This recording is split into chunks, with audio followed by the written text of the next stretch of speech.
Welcome to the African History Network show right here on March 11th, 2021. And we are live. Hope everybody's doing a very busy day.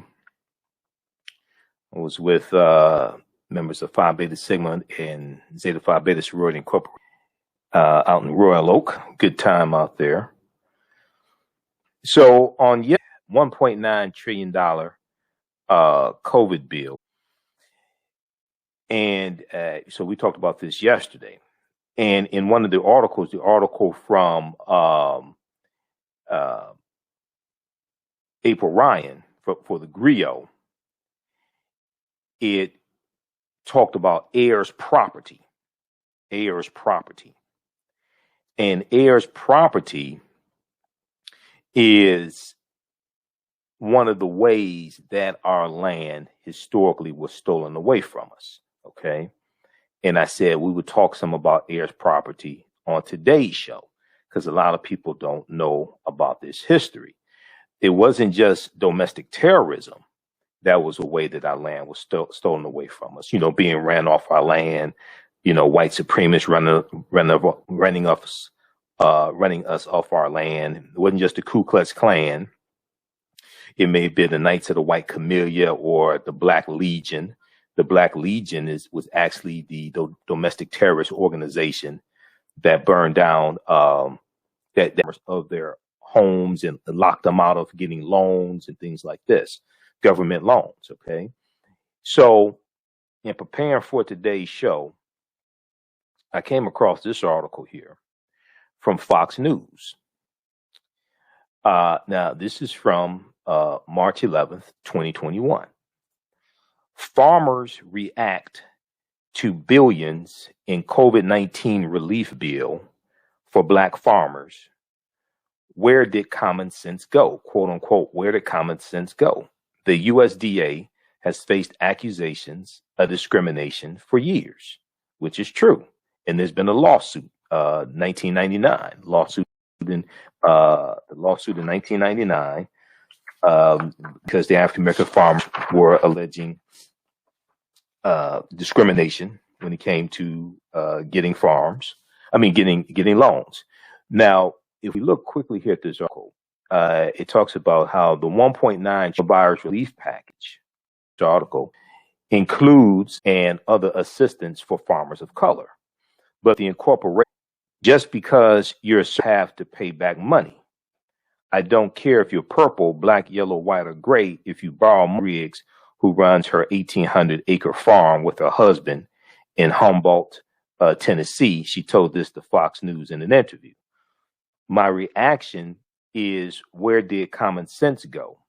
Greg said.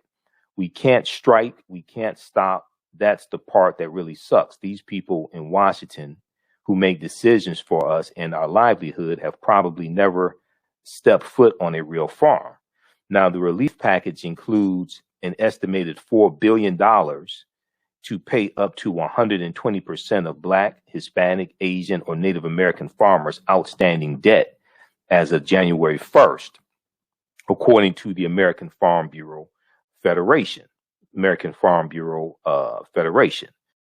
Now, the package also designates about $1 billion for equity commissions, agricultural training, improved land access, and racial justice in farming. John, president of the National Black Farmers Association, who we talked about on yesterday's show, he was interviewed by April Ryan for thegriot.com. We'll go to that article in just a second, just to refresh your memory here. John Wesley Boyd Jr. correctly stated, because a lot of these people are ignorant of history, quote, by denying or delaying Black farmers the same loans, subsidies, and other payments made to white farmers, USDA, U.S. Department of Agriculture, engaged in systematic racism that led to a dramatic decline in the number of Black farmers. This is not in dispute, John Boyd told Fox News in a statement before the House of Representatives passed the relief package on Wednesday, March 10th. Black farmers accounted for approximately 1/6 of farmers in 1920, but less than 2% of farmers but less than 2% of farms were ran by Black producers by the year 2017. Okay, according to the U.S. Department of Agriculture. Now, the USDA has faced accusations of discrimination for years, rightfully so. The class action Pigford lawsuit that the government settled in 1999 for $1.25 billion was supposed to help farmers who claimed they were unfairly denied loans and other government assistance. Representative Sam Graves, Republican of Missouri, took issue with racial justice in agriculture provisions contemplated in the bill. Quote, "What happened to equal protection under the law? This is wrong and un-American. I'm sure there are a lot of Americans out there that would love to have our tax dollars pay off their debts. This is targeted to a very select few." Well, it's targeted to the ones that were injured. It's targeted to the ones that were injured by the discriminatory policies of the U.S. federal government. Okay, so check out the rest of this article here. Farmers react to billions in COVID-19 relief bill for Black farmers. Where did common sense go? See, they didn't want to deal with white supremacy and racism and the harm that these policies did to African-American farmers. Now, this is the same thing that I've said dealing with reparations. These are the same dumbasses that you're going to have to deal with in Washington, D.C., trying to get reparations passed. This is $5 billion. What happens when you try to get a bill passed for $27 trillion or $14 trillion or whatever number you came up with this week?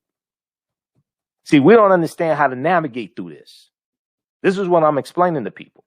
We don't understand how to navigate through this. This is $5 billion of a $1.9 trillion bill. And people are having a problem with it.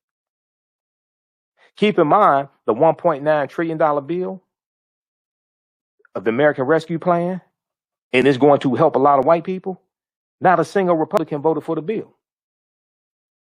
If not a single Republican in the House of Representatives or the U.S. Senate voted for the American Rescue Plan, that's going to help a lot of white people, and it's a $1.9 trillion bill, how many of these Republicans you think going to vote for a reparations bill? I'm just asking you a logical question that nobody wants to deal with.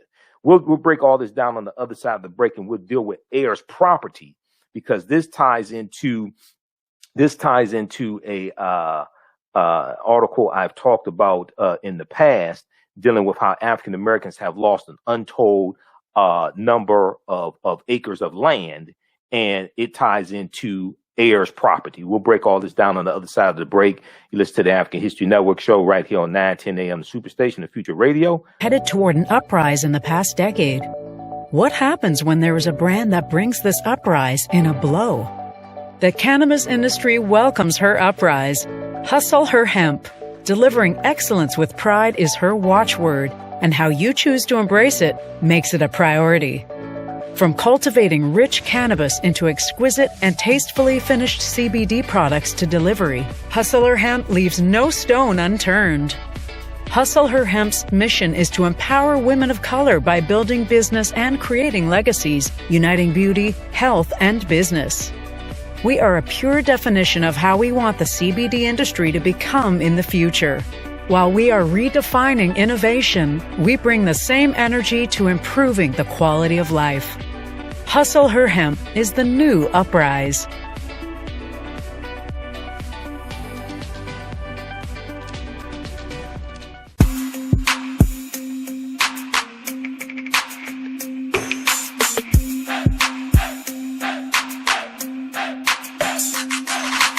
Are you getting ready for fall or winter? We have the solution for all seasonal clothing needs. Comedicwear.com is the go-to online source for Comedic African fashion and lifestyle products with a contemporary twist.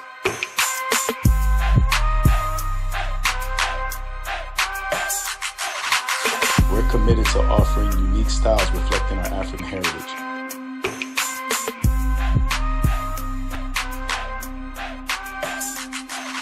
Comedicwear.com is inspired by ComedicScribes.com to influence our people in learning and showing pride.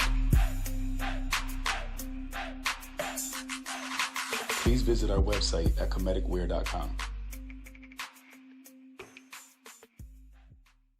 Hi, I'm Joel Wilson, President and CEO of JCW Computer Consulting, LLC, a technology implementation firm with over 20 years of satisfying customers.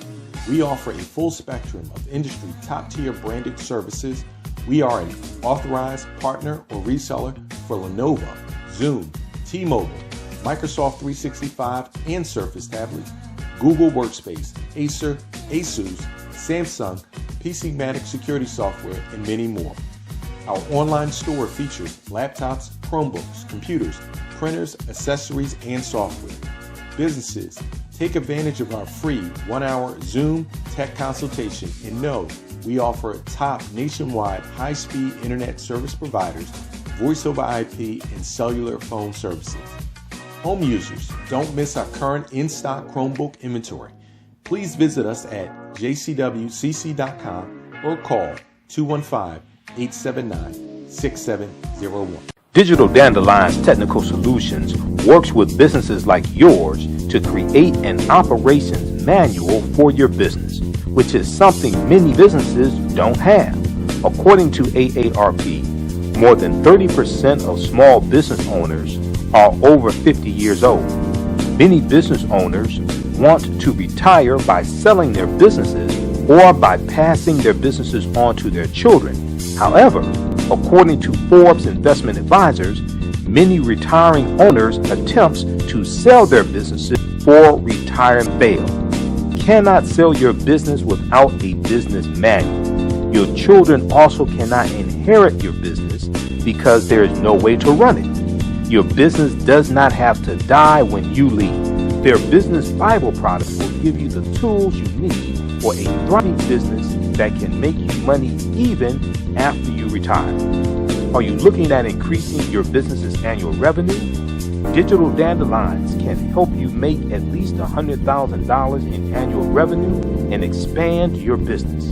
Speak with them today about solidifying your business. Visit DigitalDandelions.com today and get a free 30-minute consultation. Welcome back to the African History Network show right here on 910 AM Superstation, the Future Radio. I'm your host, Brother Michael Imhotep. It is Thursday, March 11th, 2021, and we are live. Hope everybody's doing well. If you like this type of information, you can also support the African History Network, $ the AHN show through Cash App, $ the AHN show through Cash App, then also through PayPal, paypal.me/the AHN show, paypal.me/the AHN show. Okay, so right before the break, I was talking about a portion of the $1.9 trillion COVID relief bill that is targeted toward African American farmers. And a lot of people don't know about this, but some Republicans are complaining about it. And no Republicans voted for this bill to even help white people out. The $1.9 trillion American Rescue Plan. No Republicans voted for this bill to even help white people out. So if we look at, if we go and look at the article from yesterday that we talked about from thegrio.com, Black farmers to receive $5 billion in COVID relief. In COVID relief bill. This is by April Ryan. Black farmers to receive $5 billion in COVID relief bill. I said we would do a deeper dive into this on today's show and deal with something called Heirs Property. That was one of the ways that our land was stolen away from us. Okay, so in this article, it talked about Senator Lindsey Graham, President Joe Biden's allocation of $5 billion in the American Rescue Plan has Republican Senator Lindsey Graham, South Carolina, upset. Now, South Carolina is where the Civil War started, April 12, 1861. South Carolina was the first state to secede from the Union.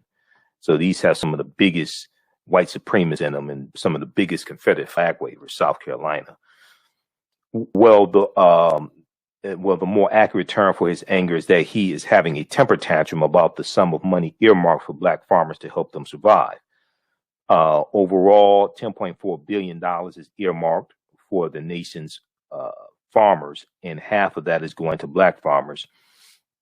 John Boyd, head of the National Black Farmers Association, says those billions are needed to help sustain and revive a dying industry.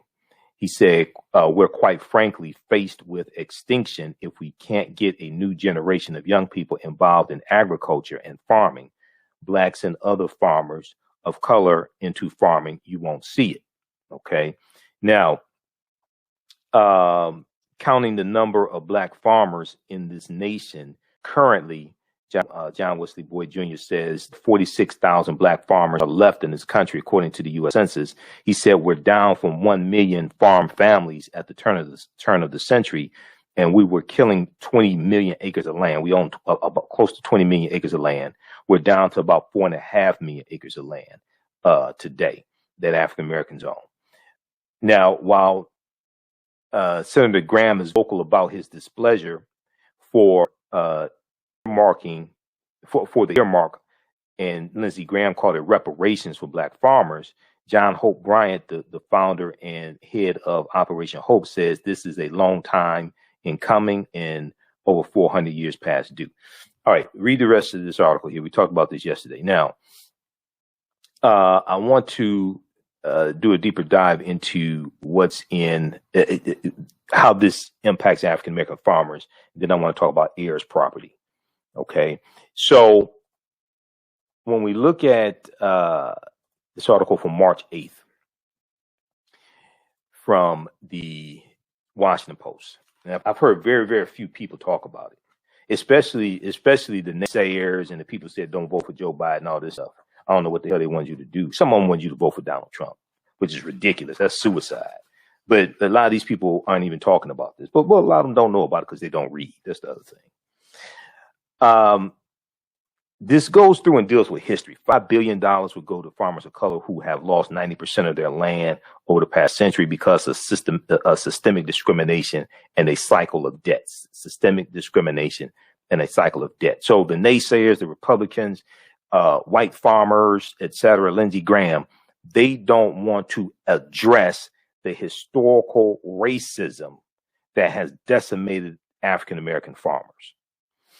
A little known element of President Joe Biden's massive stimulus relief package would pay billions of dollars to disadvantaged farmers, benefiting black farmers in a way that some experts say no legislation has done since the Civil Rights Act of 1964. Of the $10.4 billion in the American Rescue Plan that will support agriculture, approximately half go to disadvantaged farmers, according to estimates from the Farm Bureau, an industry organization. Now, about a quarter of disadvantaged black farmers, about a quarter of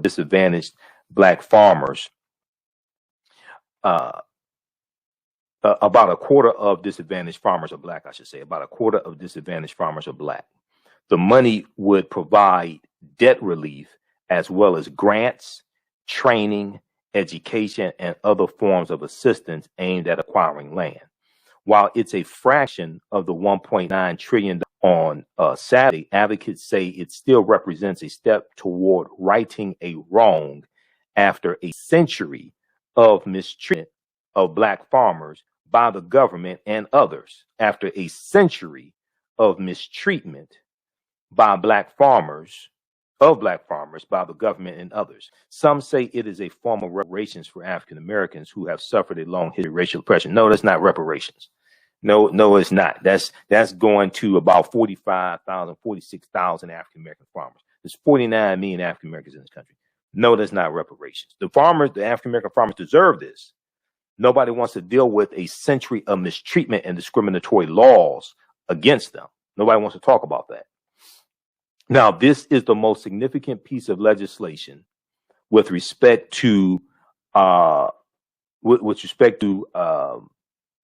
land ownership in this country that Tracy Lloyd McCurdy, executive director of the Black Belt Justice Center, which provides legal representation to black farmers.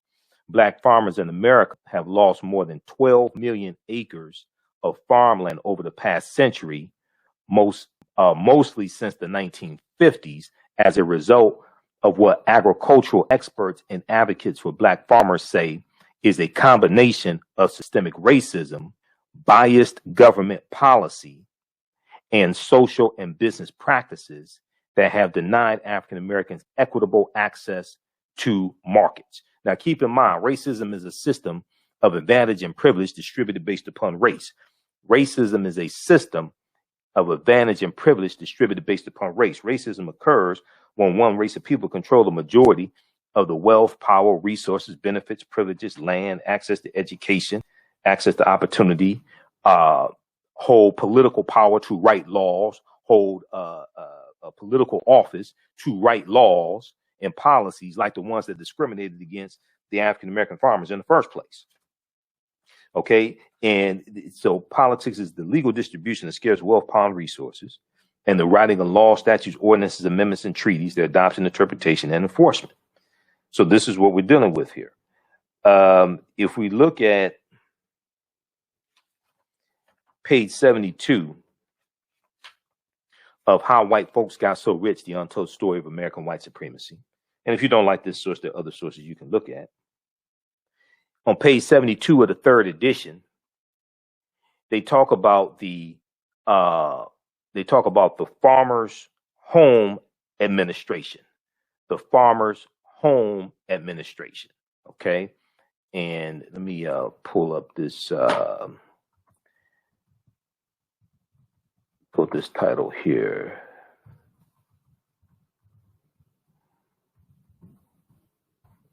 All right. And the calling number is 313-778-7600. 313-778-7600 is the calling number if you have a question or comment. So they're talking about 1930 and the creation of the Farmers Home Administration. Now, the Farmers Home Administration is a government entity. And I'll try to pull up some additional information on this. Now, this is during the Great Depression. And you're going to have these agents, you're going to have this agency created to provide loans for white farmers so they can pay the mortgages on their farms and pay their work hands and things like this so they don't lose their farms. Okay. Farmers Home Administration. At the end of legal slavery in 1865, African Americans were concentrated in the agricultural sector of America. You know, up until 1900, 90% of African Americans lived in the South. Okay. And that's a legacy of slavery. It wasn't because we like the heat. That was a legacy of slavery. This is before the Great Migration, which starts about 1915.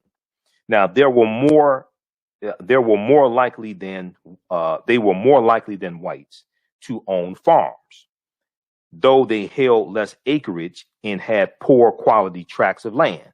Despite this, the Farmers Home Administration, FHA, okay, was set up in 1930 to give loans and subsidies to white farmers to sustain and maintain their operations. To achieve this unstated racist purpose, the Farmers Home Administration allowed local whites to operate the program, and they, not the federal government, decided who would get those critical benefits. So they pushed the federal government pushed the resources down to the state level, and people at the state level allocated the resources, which allowed a lot of discrimination to take place in a lot of these southern states. All right. Now, as a result, Black-owned farms, unable to compete with the well-subsidized and well-financed white farms, fell dramatically from 900,000 Black-owned farms in 1930 to 682,000 Black-owned farms in 1939. This is during the Great Depression. Just from 1930 to 1939, we lose over 200,000 African-American farms, lose millions of acres of land. Now, many of the whites used the government money to modernize their farms by buying tractors and evicting Black sharecroppers. Congress amended the law to say that half of the money should go to those tenant farmers, but the white landlords simply stole the farmers' payments, claiming, if asked, that debts were owed. Okay, that debts were owed. Okay, now by 1964, a study found that every program administered by the U.S. Department of Agriculture, the USDA, was rife with racial discrimination. The federal loans from the USDA were used by local white administrators to retaliate against black farmers for their support of civil rights efforts or for simply voting or attempting to vote.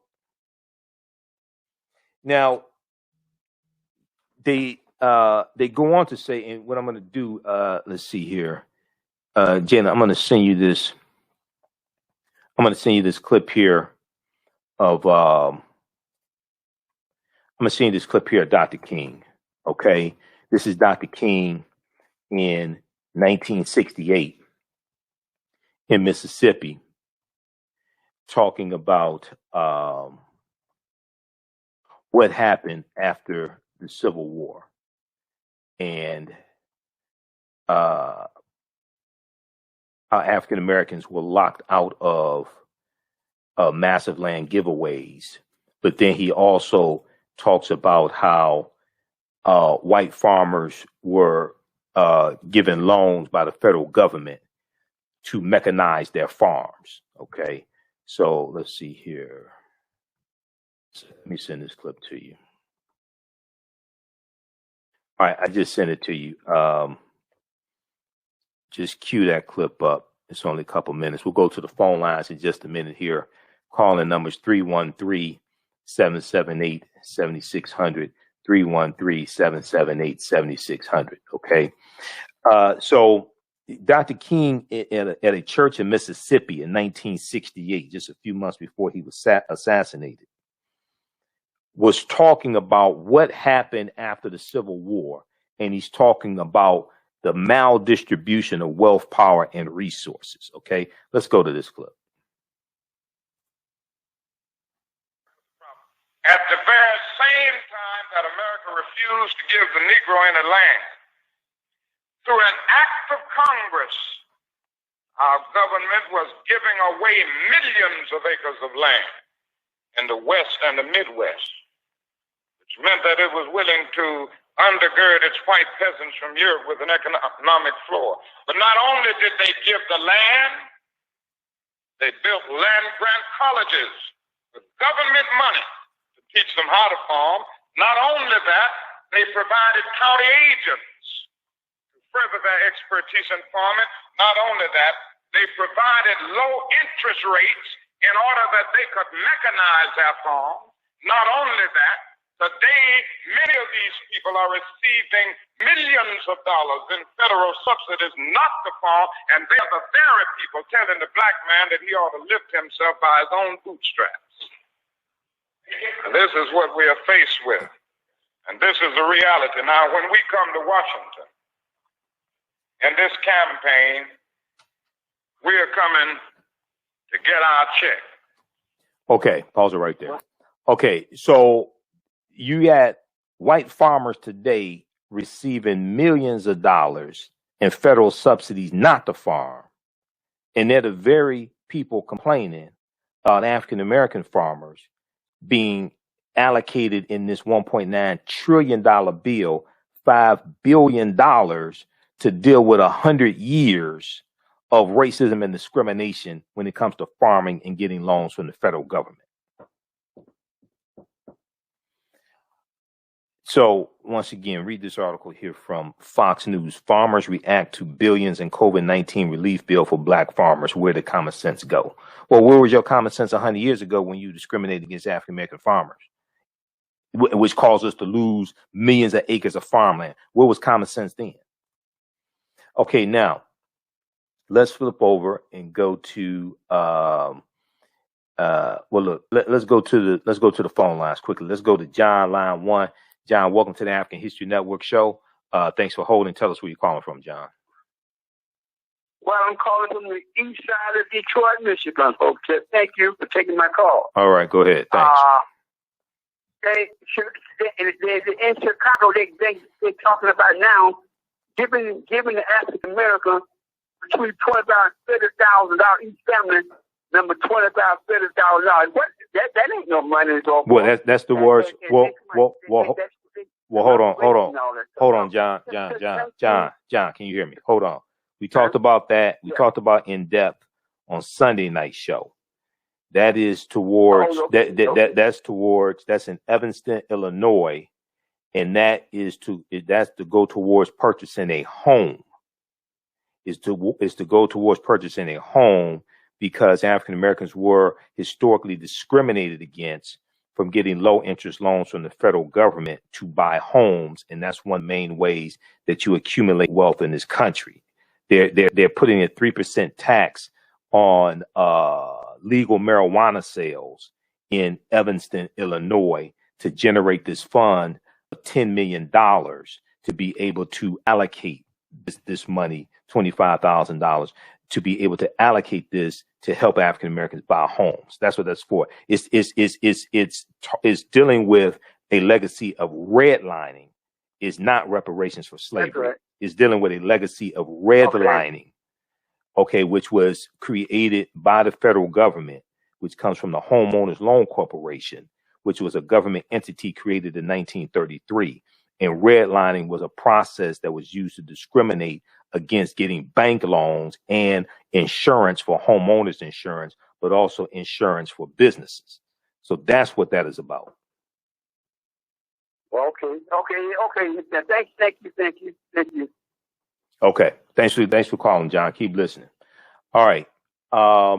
So let's go back to this article here. Relief bill is most significant legislation for Black farmers since Civil Rights Act, experts say. And we're going to re-air our Sunday night show. I had to go through and edit it. I haven't had a chance to edit it yet. Our Sunday night show was deep. It's at our Facebook fan page, The African History Network, and our YouTube channel, Michael Imhotep, IMHOTEP. But I need to go through and edit it and put our captions in. But I went in depth into what's taking place in Evanston, Illinois. Okay. Because that's the type of research we do here. Okay. We don't do all this celebrity based Simple Simon ass nonsense stuff that some people want to do. But if you want to do that, go ahead. If that's your claim to fame. But we have real work to do. Somebody asked for the name of this book. You've heard me mention it before. It's on my recommended reading list of books at our website, AfricanHistoryNetwork.com. How White Folks Got So Rich, The Untold Story of American White Supremacy. This is the third edition. I have all three editions, read all three of them. How White Folks Got So Rich, The Untold Story of American White Supremacy. Okay. But if you go to our website, AfricanHistoryNetwork.com, and right on the homepage at the top, click on book lists. I have a recommended reading list of about 70 books there. Okay. Now, let's see here. Okay, so let's go back to this. I want to go where I left off. Black farmers in America have lost more than 12 million acres of farmland over the past century, mostly since the 1950s, a result of what agricultural experts and advocates for Black farmers say is a combination of systemic racism, biased government policy, and social and business practices that have denied African Americans equitable access to markets. Now, let's go back to, because a lot of people don't want to talk about this because a lot of people don't read, READ. But let's go back to January 20th, 2021. So we know Joe Biden signed into law the $1.9 trillion American Rescue Plan that no Republicans voted for, neither in the House or the Senate. January 20th was Inauguration Day. Joe Biden signed 10 executive orders on January 20th, 2021, Inauguration Day. That was a half day of work. Because, he was sworn in 12 noon, right? It was like a half day of work. This is one of the executive orders that Joe Biden signed on day one. Very few people talk about this. I'm not sure why. Very few people talk about this. Executive order on advancing racial equity and support for underserved communities through the federal government. Because a lot of these executive orders and policies we've been talking about here. So it goes through and it talks about how equal opportunities, the bedrock of American democracy, but it talks about dealing with systemic racism. Okay, it talks about dealing with systemic racism. Our country faces converging economic, health, and climate crisis that have exposed and exacerbated inequities, while a historic movement for injustice has highlighted the unbearable human cost of systemic racism. Our nation deserves an ambitious whole of government equity agenda that matches the scale of the opportunities and challenges that we face. Let me see here. Okay, now read this executive order. There was one, and I think there was another one. It actually has one dealing with redlining also in the federal government. But the one of the things that one of the executive orders is calling for, is actually doing, is a review of the various policies from the different departments of the government to see how various policies contributed to systemic racism, so they understand what to correct. This was day one, just so people who are confused, don't know, go read this one. You can read all executive orders at whitehouse.gov, official website of the White House, whitehouse.gov. Okay. All right. Now, so dealing with systemic racism in policies in government ties into this portion of the $1.9 trillion coronavirus bill.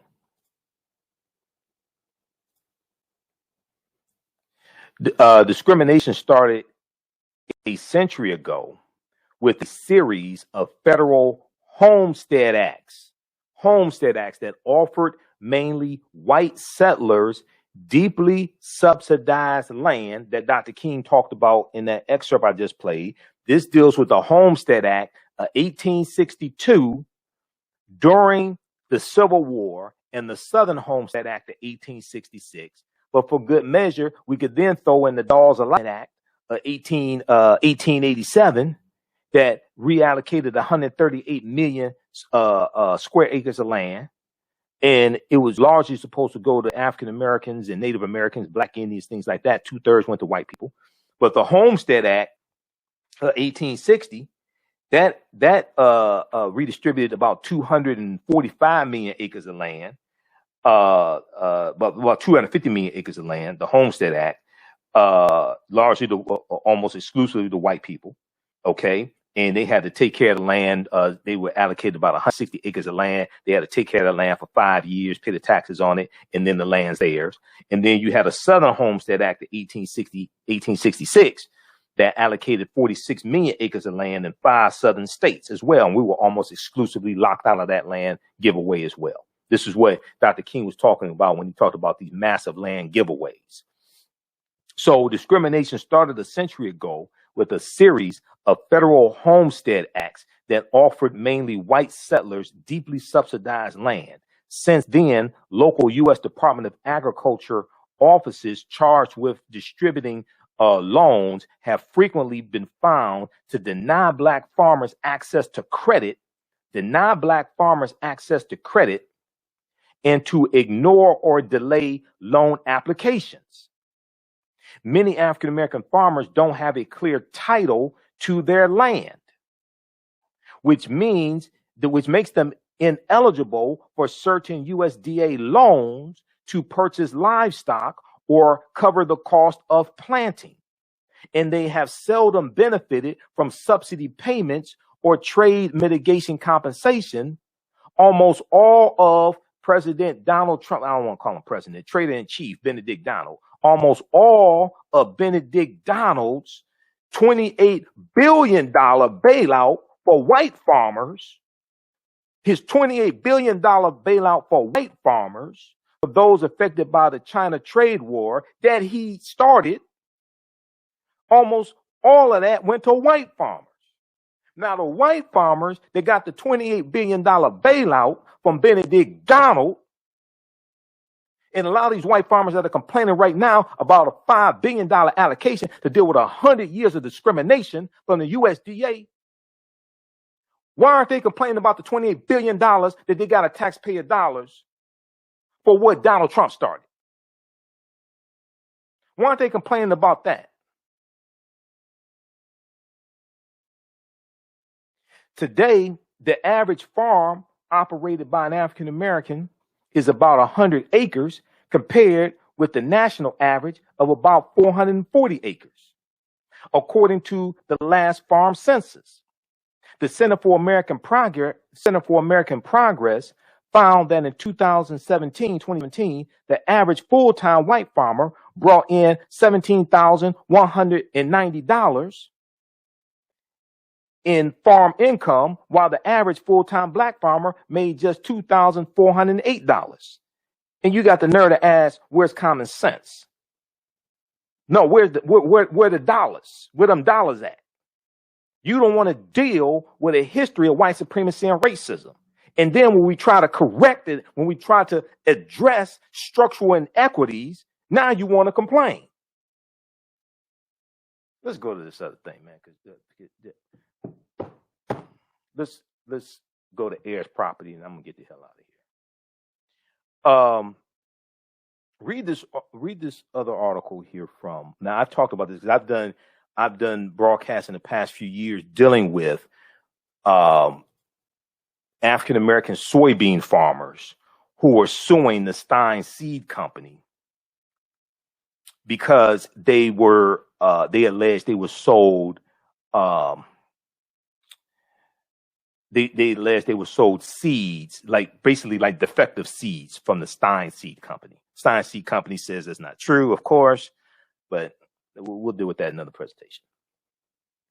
Lastly, let's go to this here. This is from TheNation.com, and also AtlantaBlackStar.com had a big article dealing with this as well. And let me see if we could pull this up from AtlantaBlackStar.com. Yeah. This deals with the history of African Americans losing farmland. A history of African Americans losing farmland. And let's just go, for the sake of time, let's go look at the article here from AtlantaBlackStar.com.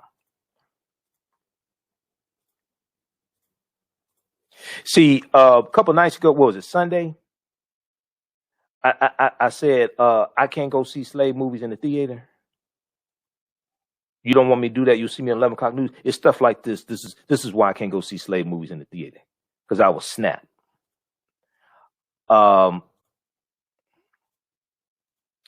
Okay, let's go. All right, now this is from AtlantaBlackStar.com. I talked about this article when it came out a few years ago. Okay, let's look at this article here. From 15 million acres to 1 million acres. From 15 million acres to 1 million acres. How black people lost their land. How black people lost their land. All right, now this is an article from AtlantaBlackStar.com, June 30th, 2017. At its height, black land ownership was impressive. At the turn of the 20th century, formerly enslaved black people and their heirs owned 15 million acres of land, primarily in the South, mostly used for farming. In 1920, the 925,000 African-American farms represented 14% of the farms in America. Sadly, things turned for the worse as 600,000 black farmers were forced off their land, with only 45,000 black farmers remaining in 1975. Now, blacks are only 1% of rural landowners in the U.S. and under 2% of farmers. Okay, so let me go down to Heirs Property. Okay, so they talk about this one person whose grandfather owned land, but they say they're dealing with Heirs Property. Okay, And those listening on that, those watching on Facebook and YouTube, we're going to keep broadcasting on our Facebook page and YouTube channel while the time here on 910 AM Superstation WFDF. Right now, it's correct. Wrong behavior is not over till we win. We're kind of forever. We'll talk to you tomorrow night. Peace. Okay, let's continue here. Land is among the most important assets people can own, certainly for the rural society in which many African Americans traditionally have lived. Land represented prosperity, intergenerational wealth, family, and community. According to the U.S. Agency for International Development, USAID, land can be, quote, a vital part of cultural and social identities, a valuable asset to stimulate economic growth, and a central component to preserving natural resources and building societies that are inclusive, resilient, and sustainable. It's more about land as a home. It's about economics and culture all rolled up into one, said Jeannie L. Stevens, executive director of the Center for Heirs Property Preservation, based in Charleston, South Carolina. The organization serves 15 counties and Palmetto State, including the Low Country, where the Gullah Geechee have struggled to hold on to their ancestral homelands on the sealands in the face of development, gentrification, and corporate intrusion. For generations, families have had the land procured through the blood, sweat, and tears of their ancestors until many are forced to sell it. Okay, like so we have the Gullah Geechee. They're in South. We have them in South Carolina. Okay, and this is dealing with coastal land. Now, keep in mind when you talk about 40 acres and a mule, Special Field Order number 15. Special Field Order number 15 was dealing with coastal land in Georgia, South Carolina, and Florida. He was dealing with coastal land in Georgia, South Carolina, and Florida. All right. Okay. Now, the Center for Sustainable Land, the Center for Sustainable Land Use, to help historically underserved families realize the wealth building asset of their land and prevents heirs property owners from losing their land. Under the concept of heirs property, a form of communal land ownership found among rural communities of the South, both black and white, numerous heirs of the original landowner are co-owners of the land, each owning a percentage share. Okay, numerous heirs of the original landowner are co-owners of the land, each owning a percentage share. They may be 20, 30, 40 or more people scattered around the country, and in some cases have never visited the land and may not even know they are co-owners of the land. Okay, so you may not know that they're multiple owners of this land.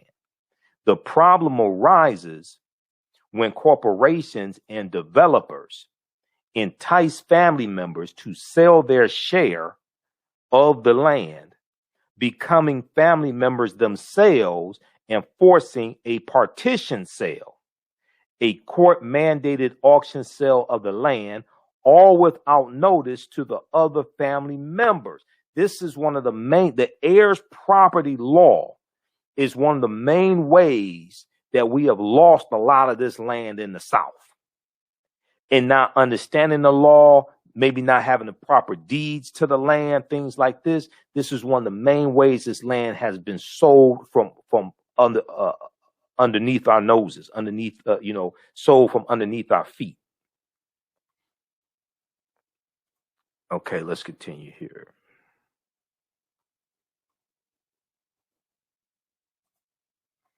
Let me go back to this.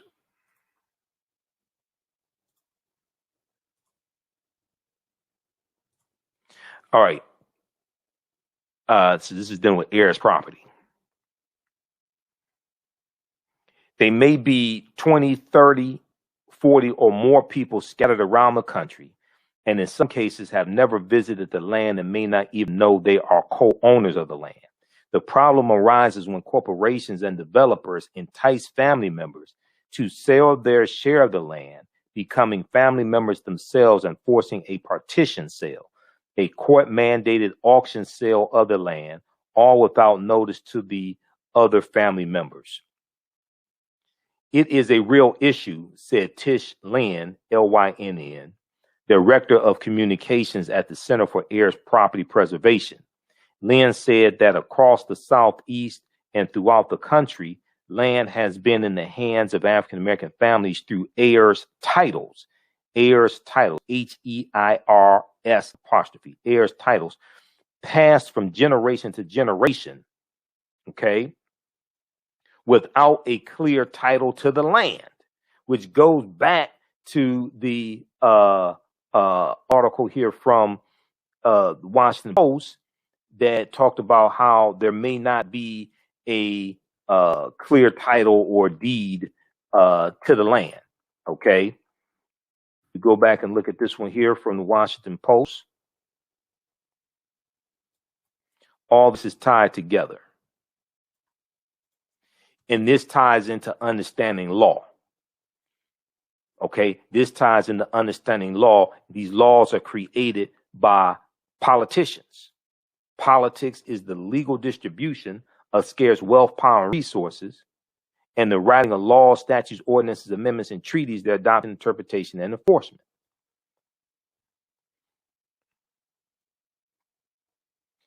Many black farmers don't have clear title to their land, which makes them ineligible for certain USDA loans to purchase livestock or cover the cost of planting, and they have seldom benefited from subsidy payments or trade mitigation compensation, like the white farmers that were compensated by $28 billion bailout of taxpayer dollars for Donald Trump's China trade war.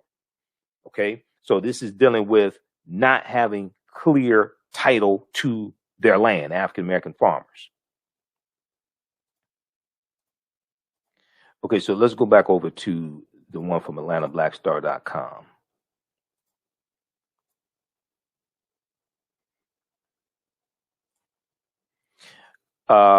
Okay, Lynn said that across the South and throughout the country, land has been in the hands of African-American families through heirs titles passed from generation to generation without a clear title to the land.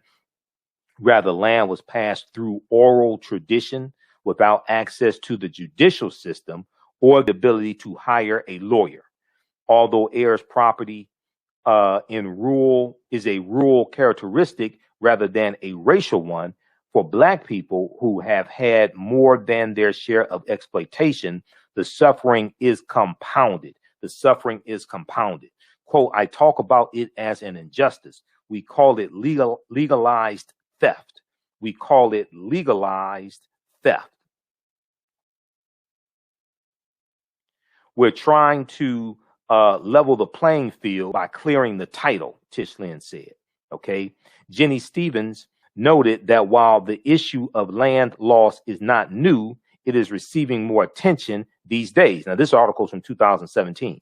Indigenous Black landowners now find themselves grappling with the same land loss issues facing Native Americans. Indigenous Black landowners now find themselves grappling with the same land loss issues facing Native Americans. Once thought to be the most unproductive land, now everyone wants to live in the Sealands area. This is because of gentrification. Tish Lynn calls the Charleston coastal area a magnet with, quote, 40 new people coming every day and the attraction of industry, Boeing, Volvo, and the desirability of living here has logarithmic.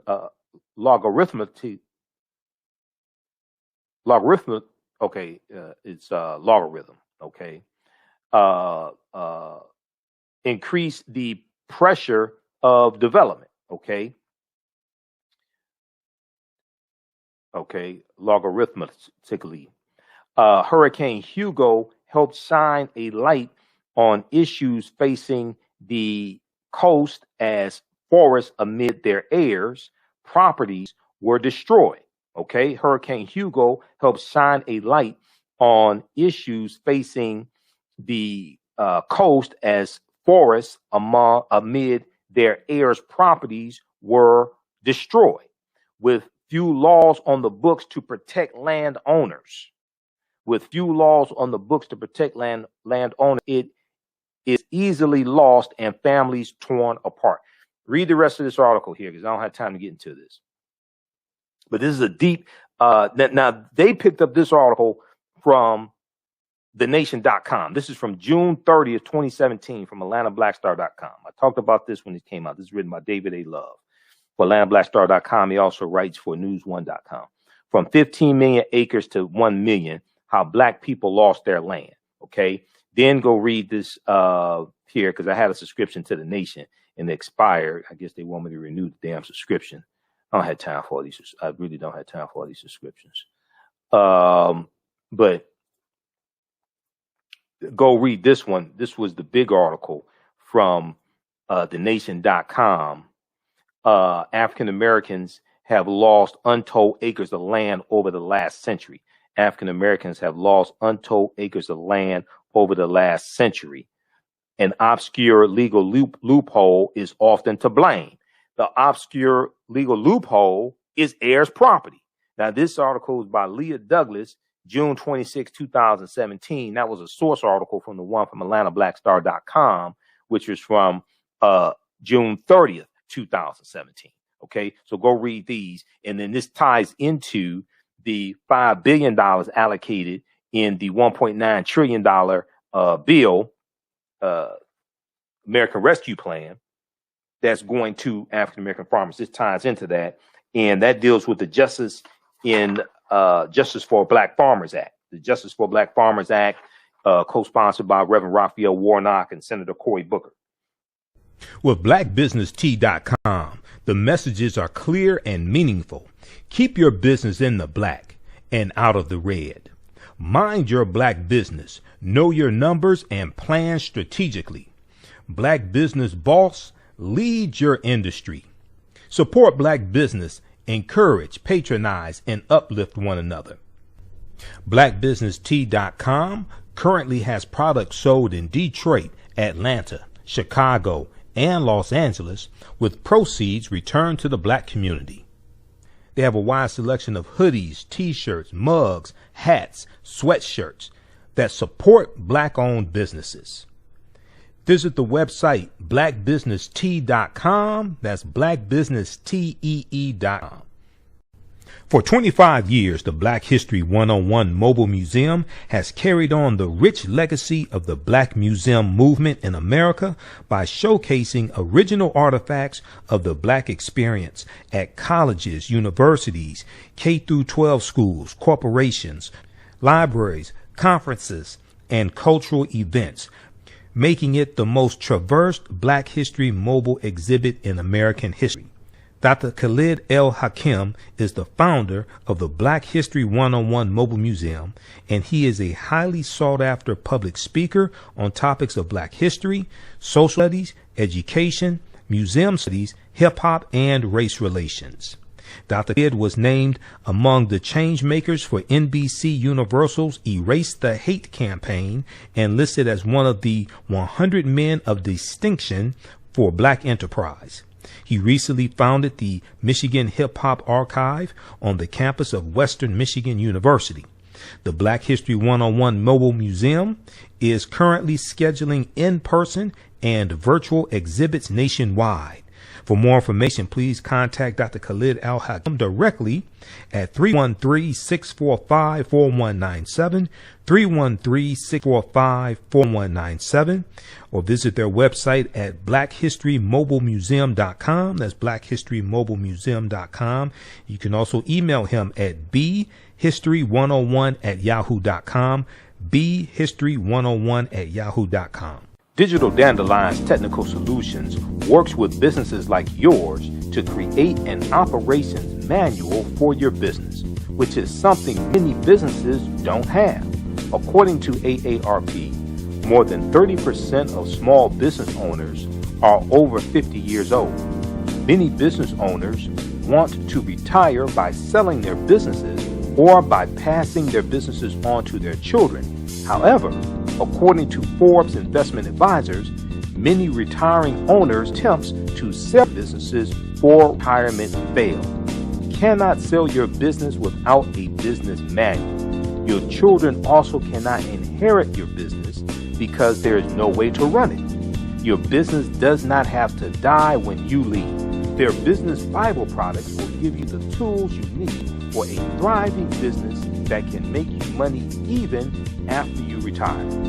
Are you looking at increasing your business's annual revenue? Digital Dandelions can help you make at least $100,000 in annual revenue and expand your business. Speak with them today about solidifying your business. Visit DigitalDandelions.com today and get a free 30-minute consultation. We all know the cannabis industry is headed toward an uprise in the past decade.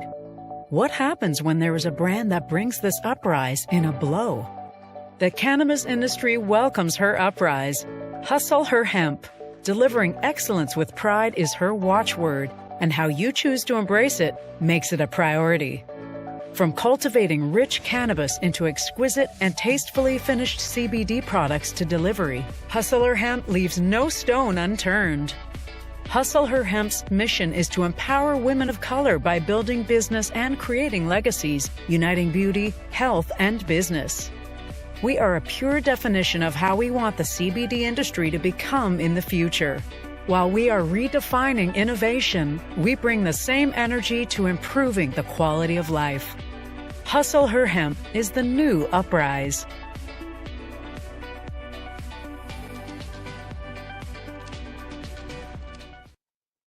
All right, now we'll talk about this some more on tomorrow's show. So we know that President Joe Biden gave a address today, his first national address as president, and this deals with the $1.9 trillion coronavirus bill. Okay. This is, I should say, back up. First primetime address. His first primetime address as president. Now he's going to do a victory tour, which is extremely important because President Obama did not do a victory tour after the stimulus, after they passed the $800 billion stimulus plan early on, and Joe Biden is saying that he learned from that mistake because you have to explain to the American people what is in the bill, how it's benefiting them, and especially in this case, who actually voted for the bill, because not a single Republican in the House of Representatives or the U.S. Senate voted for the $1.9 trillion American Rescue Plan. That is going to help a lot of their white constituents. Okay. Now, on the readout with Joanne Reed, she talked about this on Thursday, March 11th. Biden administration to take victory lap to sell COVID relief package. Okay, let's go to this clip. Help is on the way. Now that the $1.9 trillion American Rescue Plan has been signed, Americans can expect some relief and some money in their accounts as early as this weekend. Here's President Biden moments before signing the bill. This historic legislation is about rebuilding the backbone of this country and giving people in this nation, working people, middle-class folks, people who built the country, a fighting chance. That's what the essence of it is. Biden has vowed not to repeat the mistake President Obama made back in 2009 when the administration did not get out and sell the benefits of its own economic recovery plan. So much of the public was just left not fully informed about the benefits. Barack was so modest, he didn't want to take, as he said, a victory lap. I kept saying, tell people what we did. So we don't have time. I'm not going to take a victory lap. And we paid a price for it, ironically, for that humility. Each piece isn't just defensible, it is urgent and overwhelmingly supported by the people. It's good policy and it's good politics. Well, with that in mind, the White House has planned an aggressive marketing push to tout the specific benefits, state by state, of the already popular and transformative package. It begins with Biden's address to the nation coming up at the top of the hour, followed by a national tour next week with administration officials crisscrossing the country. President Biden and Vice President Harris will end the tour in Atlanta, which, just let's be clear, made this bill possible by electing 2 Democratic senators in January. So it's fitting that it will be the choice for their first joint event outside of Washington since the inauguration.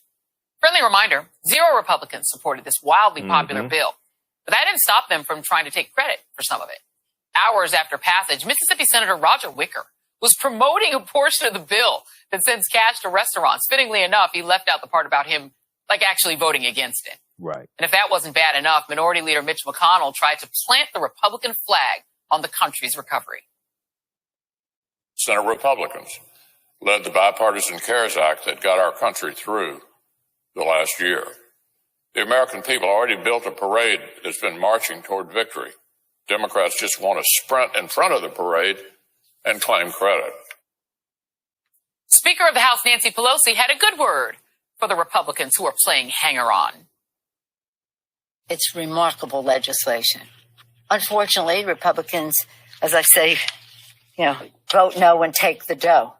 You see already some of them claiming, oh, this is a good thing or that's a good thing, but they couldn't give it a vote. But anyway, enough of them. Joining me now is Senator Chris Coons of Delaware. Vote no and take the dough. President Biden probably better than anyone in the United States Senate.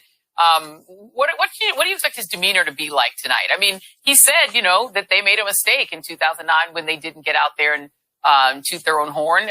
Is he going to do a little bit of that tonight, you think? Well, Joy, since Joe Biden won the election to become our president, he has been relentlessly focused on getting us out of this pandemic, on relieving the burdens on middle Americans, and on moving us forward. I think he will be somber as we reflect on what the 1-year anniversary means of this pandemic, what it means to have lost 530,000 Americans.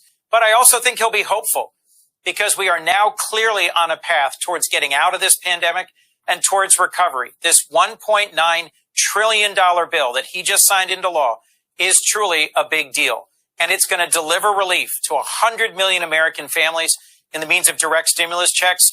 It's going to be the biggest anti-poverty program in decades by expanding the child tax credit. And it's going to put money into the Veterans Administration, into helping people stay in their homes or apartments, into safely reopening schools, into more small business lending.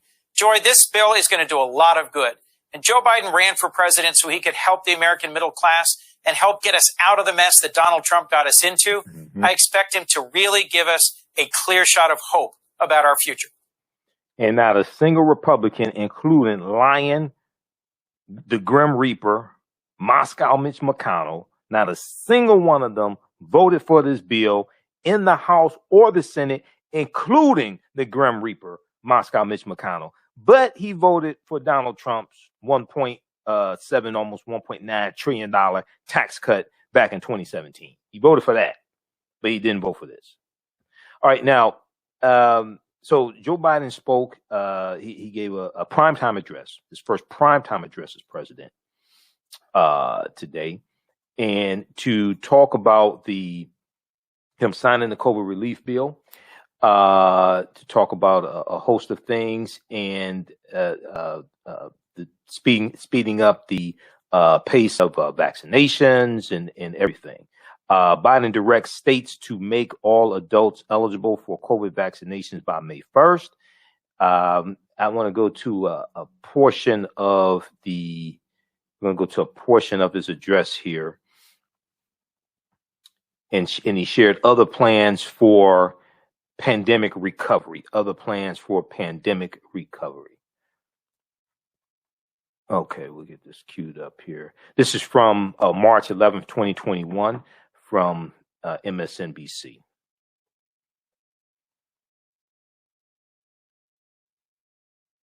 All right, stand by. I want to talk about the next steps we're thinking about.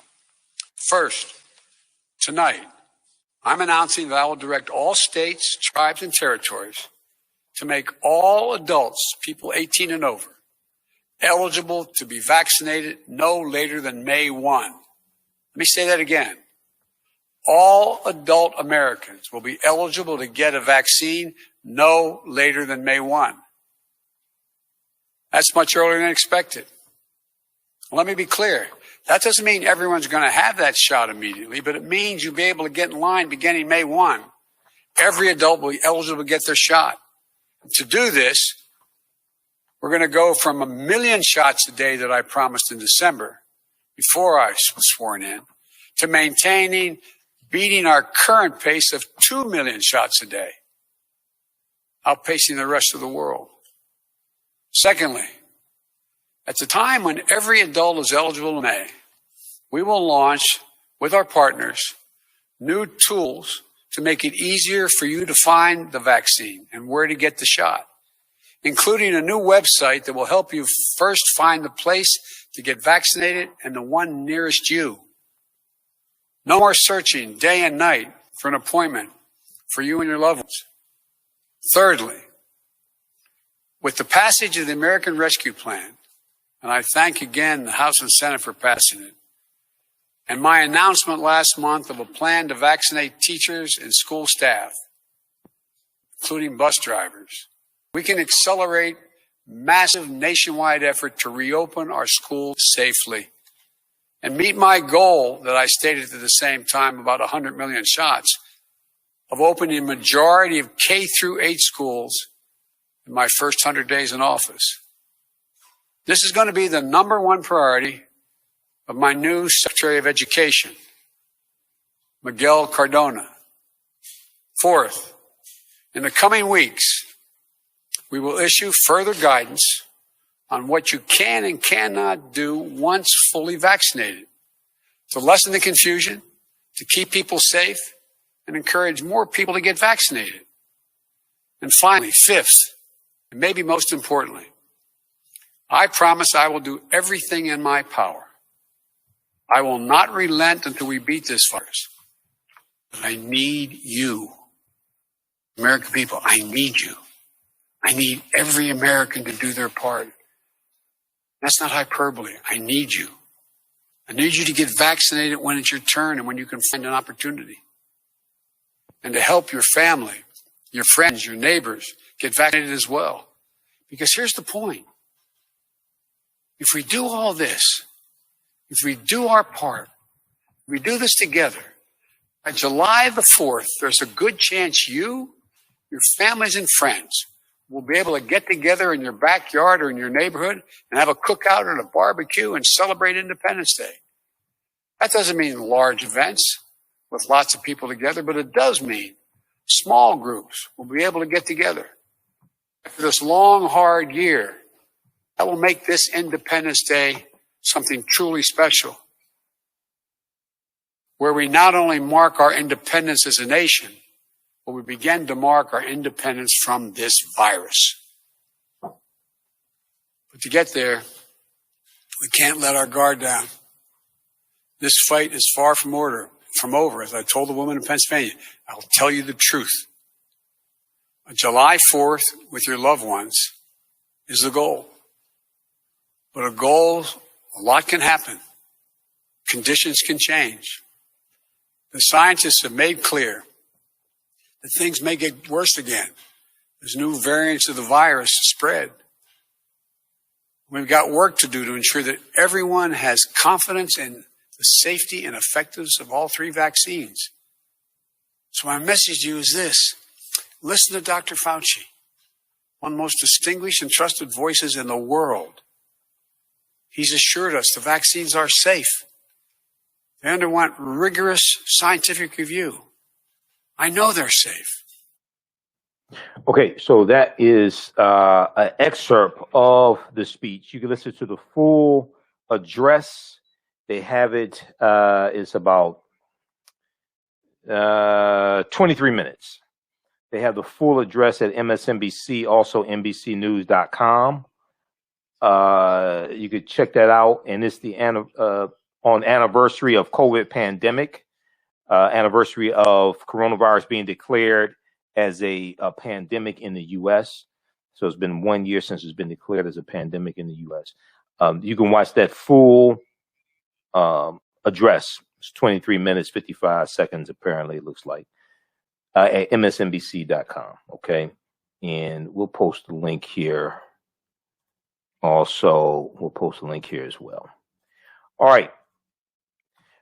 If you'd like this type of information, you can support the African History Network, $, the AHN Show through Cash App, $, the AHN Show through Cash App, also through PayPal, paypal.me/the AHN Show, paypal.me/the AHN Show. If you do it through PayPal, be sure to type in the AHN Show, and it'll say Michael and come up with my picture as well. We're here 6 nights a week. This helps us keep doing the research, stay on the air, keep broadcasting. We're on Monday through Friday, 11 p.m. to 12 midnight Eastern Standard Time.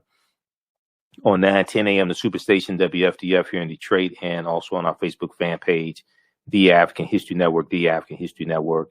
And we're on, we broadcast on Facebook and YouTube also.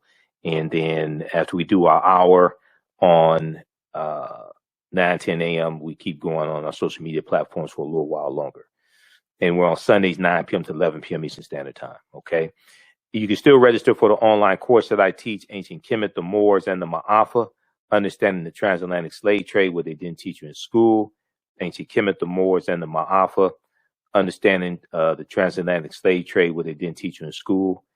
It's an 8-week, 16-hour online course that I teach, and deals with thousands of years of history, and it deals with what led up to the transatlantic slave trade taking place as well. So that's at our website, AfricanHistoryNetwork.com, AfricanHistoryNetwork.com. We do the classes Tuesdays, 8 p.m. to 10 p.m. Eastern Standard Time. I do the classes live, and we record the classes as well, so you can go back and watch them over and over again. You can ask questions during the class, during the text chat. You can watch from around the world. We just posted the link here. It's also on our homepage of our website, AfricanHistoryNetwork.com. Next class is Tuesday, March 16th, 8 p.m. to 10 p.m. Eastern Standard Time. I do a PowerPoint presentation. We have video clips, book references, about 50 articles that I reference in the class as well. So it's regularly $130, on sale $80. You can watch the class as much as you want to for as long as you want to. All right. So visit our website, AfricanHistoryNetwork.com. This Ancient Kemet, the Moors, and the Ma'afa, Understanding the Transatlantic Slave Trade, what they didn't teach you in school. All right. Look, we had to get out of here at the African History Network show. We focus on educating, empowering, and inspiring people of African descent throughout the diaspora and around the world, because right now it's correct wrong behavior. What you do for yourself, what you do to yourself, and what you allow other people to do to you and get away with is based upon what you think about yourself. What you think about yourself is based upon what you have been taught about yourself. What you've been taught about yourself is based upon everything you've read, heard, and seen about yourself.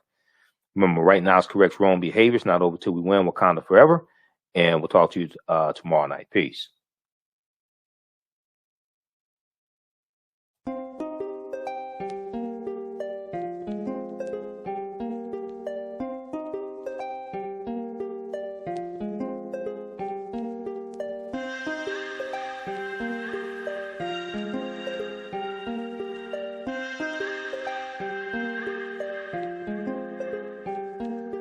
Black Bees products are a collection of natural, organic, personal care products with an appreciation of nature and bees. Our philosophy is without bees, we have nothing. We are honoring our Nile Valley ancestors who understood the importance of bees. Black Bees created a high-quality, natural, organic personal care line that would be affordable to everyone. We hope you try and enjoy our Black Bees products line and come back and visit us at blackbeesproducts.com. With blackbusinesstea.com, the messages are clear and meaningful. Keep your business in the black and out of the red. Mind your black business, know your numbers, and plan strategically. Black Business Boss, lead your industry. Support black business. Encourage, patronize, and uplift one another. BlackBusinessTea.com currently has products sold in Detroit, Atlanta, Chicago, and Los Angeles, with proceeds returned to the black community. They have a wide selection of hoodies, t-shirts, mugs, hats, sweatshirts that support black-owned businesses. Visit the website blackbusinesstee.com. That's blackbusinesstee.com. Soul Natural Beauty Products offers organic, plant-based skin and hair care products that will rejuvenate skin and naturally grow and thicken hair. Their whipped shea butter can heal or restore damaged skin cells to prevent hyperpigmentation and skin breakouts. All products are made with organic plant-based ingredients. Their maximum hair growth oil is fortified with organic herbal extracts and undeniably proves that Mother Nature knows best. It thickens, lengthens, softens, and conditions all types of hair. They even guarantee hair improvement within 90 days or a full refund. Their all-natural 24-hour deodorant leaves the body smelling fresh without sweating for up to 24 hours. It does not stain fabric, goes on smoothly, and has a refreshing lavender and frankincense aroma. It can be used by men, women, and even children. Place your order today at soulnaturalbeautyproducts.com. That's soulnaturalbeautyproducts.com, and follow them on Facebook at Soul Natural Beauty Products. Intuitive Design Clothing is an online accessory store that's one-of-a-kind signature statement pieces for men and women. They also specialize in fashion consultations, closet organization, and decorating small spaces. Are you looking for a statement piece for a special affair, or would you like to add some select pieces to your ensemble of accessories? If you're looking for something different, definitely contact Kathy Norman, owner and CEO of Intuitive Design Clothing. Visit their website, intuitivedesignClothing.com. That's intuitivedesignClothing.com, and you can email her at info@intuitivedesignClothing.com. Intuitive Design Clothing is where every entrance is a grand entrance. Have you tasted the world famous No Frowny Brownie yet from the Pink Bakery? If not, what are you waiting for? They are vegan, gluten-free, and free of the big 8 allergens. While eating their No Frowny Brownies, the fabulous Miss Tabitha Brown said they were very good. Very good. And you know, if she says that, they are. The Pink Bakery is the first black-owned, big 8 allergen-free baking mix company. Go to thepinkbakery.com, that's thepinkbakery.com, to order their No Frowny Brownie Mix today. Yaya Rule is a line of African print-inspired apparel catered to the black community. The pieces include t-shirts, sweatshirts, hoodies, jackets, dresses, skirts, activewear, bags, and other accessories and home decor. This brand offers a revived way for men and women to wear their black pride and honor their African heritage anywhere at any time. This apparel line is for anyone, whether you are working in the corporate world, are an entrepreneur, or an artist. Their selection will allow you to casually let your pride shine or dress it up as wanted. It is for those who have already embraced African fabrics and for those who are just getting introduced to them. Reclaim and experience a part of our culture with rich and colorful African prints. The clothing line and the accessories are available right now.